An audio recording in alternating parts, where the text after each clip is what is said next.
Bonjour à tous, j'espère que vous allez bien. Bienvenue pour cette nouvelle vidéo. En tout cas, vous avez déjà vu un élément incontournable de Barcelone, la Sagrada Familia.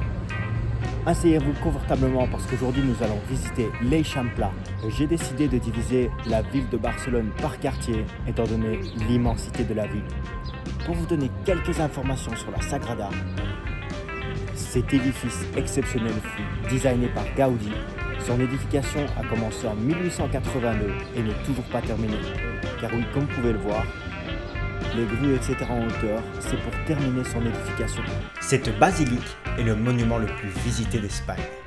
L'extérieur de cet édifice catholique est composé de 3 façades. La façade de la Passion est la plus joyeuse des 3 parce qu'elle raconte l'enfance de Jésus, autrement dit, le moment le plus joyeux de sa vie. Pour vous expliquer la façade de la Navité, elle relate les premières années de Jésus-Christ, et quant à la façade de la gloire, elle est évidemment consacrée à la gloire de Jésus et à son chemin vers le paradis.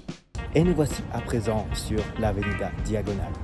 Il est important de savoir que ce quartier est très important au niveau touristique, mais également au niveau du travail, parce que énormément d'entreprises ont leur bureau dans ce quartier.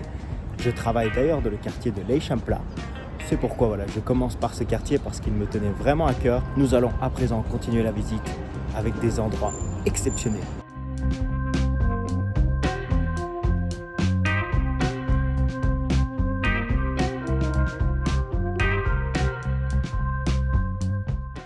Plus communément appelée la Pedrera, la Casa Milà fut érigée au début du XXe siècle par Antonio Gaudí. Elle est classée au patrimoine mondial de l'UNESCO et même si cet édifice était très moqué à l'époque à cause de son style avant-gardiste, il est aujourd'hui un réel incontournable de la ville. Vous voulez connaître le meilleur moyen de vous promener à Barcelone? Bien évidemment, c'est à vélo et nous allons directement nous rendre à la Casa Batlló avec celui-ci. Eixample signifie agrandissement en catalan.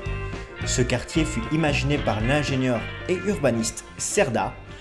Il est aujourd'hui considéré comme le moteur de la Catalogne.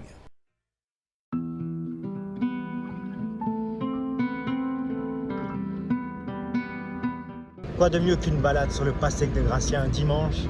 Magnifique. J'espère que vous appréciez la visite en tout cas.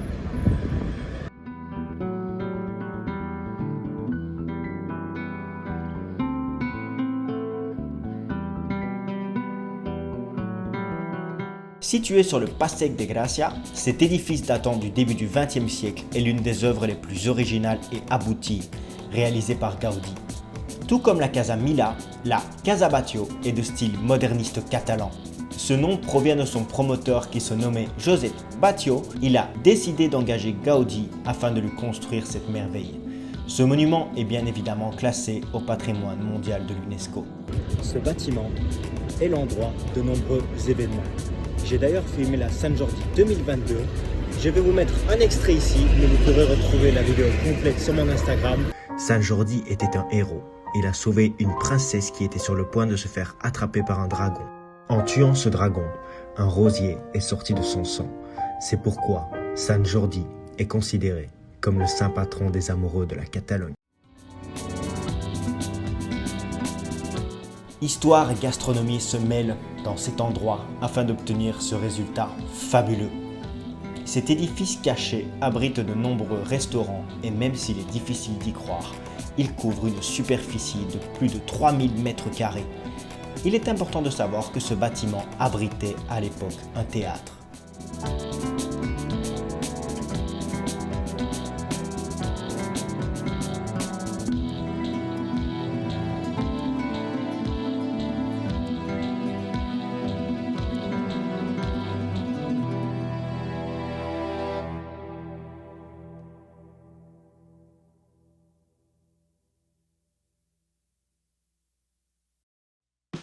À Barcelone, si vous demandez un café froid ou glacé, on vous amènera un café avec en prime un verre rempli de glaçons.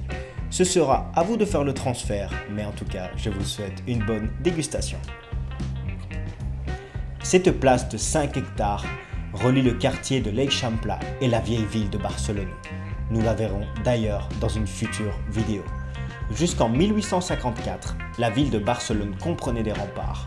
Suite à leur destruction, la Plaça Catalunya est née.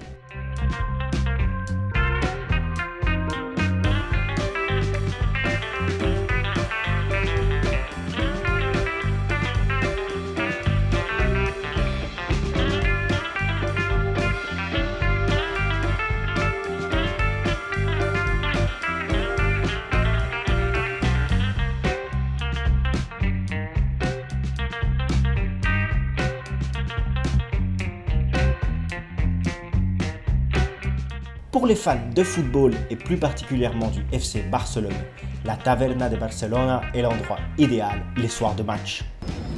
Et maintenant que vous avez vu l'endroit le plus important de la ville et même de la région, la place de Catalogne, nous allons à présent à mon endroit préféré de toute la ville.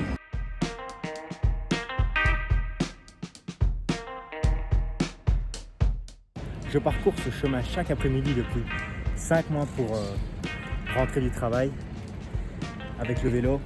Ça me tarde réellement de vous le partager. J'espère que vos yeux sont prêts.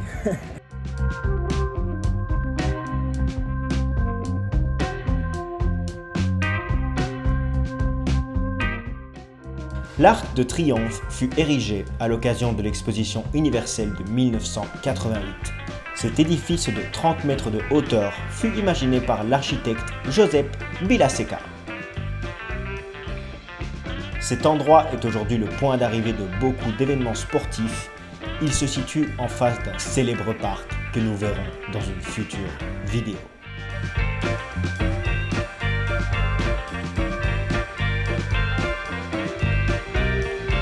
Il est évidemment possible de réaliser cet itinéraire à pied. Je l'ai conçu exprès pour vous, donc si vous suivez l'ordre des monuments et que vous voulez visiter Eixample dans la vraie vie, vous pouvez simplement suivre cet itinéraire et le réaliser à pied parce que c'est quand même la meilleure méthode de visiter Barcelone, même si le vélo est quand même très agréable aussi. En tout cas, j'espère sincèrement que vous avez apprécié cette vidéo. Pour moi, c'est toujours un plaisir d'être à vos côtés. Ça fait maintenant 6 mois que j'habite à Barcelone et c'est un réel plaisir. J'espère vous l'avoir transmis tout au long de cette vidéo. Je pense qu'à présent, vous avez compris pourquoi cet endroit est l'un de mes préférés dans la ville. En tout cas, j'espère que vous avez apprécié cette vidéo, cette première vidéo à Barcelone. Et si vous avez apprécié, n'hésitez pas à commenter avec l'Arc de Triomphe derrière, à commenter, à partager, à aimer la vidéo et surtout à vous abonner à la chaîne parce que voilà, il y aura d'autres vidéos comme je vous l'ai dit. Cette ville sera divisée en plusieurs parties. Et évidemment, nous allons visiter encore des endroits exceptionnels.